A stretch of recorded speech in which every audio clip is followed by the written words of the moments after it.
Most investors think that market risk is the biggest threat to their capital.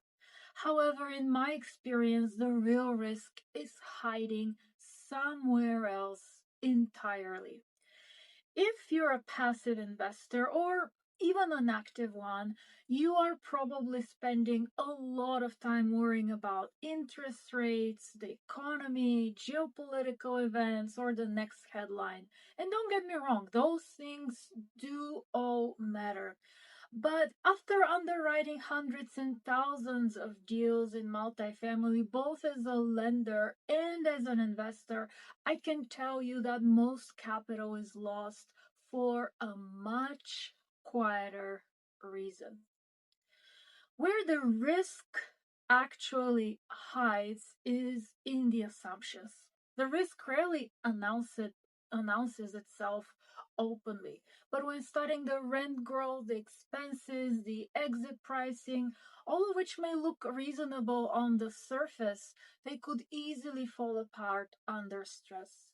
Deals fail not because the market collapsed, which is possible, but because the plan requires everything to go right. And here's the point that I want to make. A spreadsheet can make almost anything look conservative. I'll repeat that again. A spreadsheet can make almost anything look conservative. And speaking of conservative, many deals are labeled as such because the assumptions look modest when compared to prior years. But conservative relative to 2021 or the peak doesn't mean conservative in the current cycle. Why assumptions must match today's conditions is really important. Expenses fluctuate.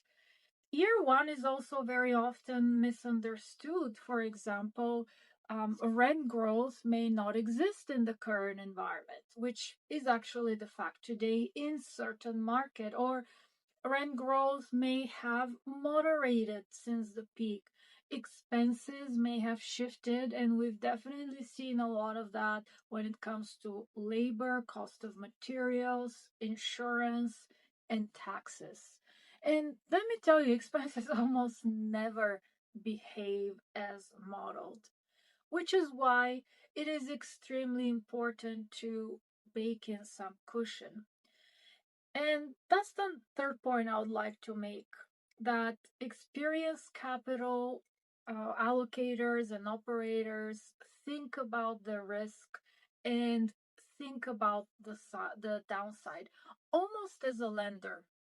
And so experienced investors start with that different question, namely, not how much can I make, but how can I lose and how bad can it get, which is exactly how lenders think. So think about the downside first.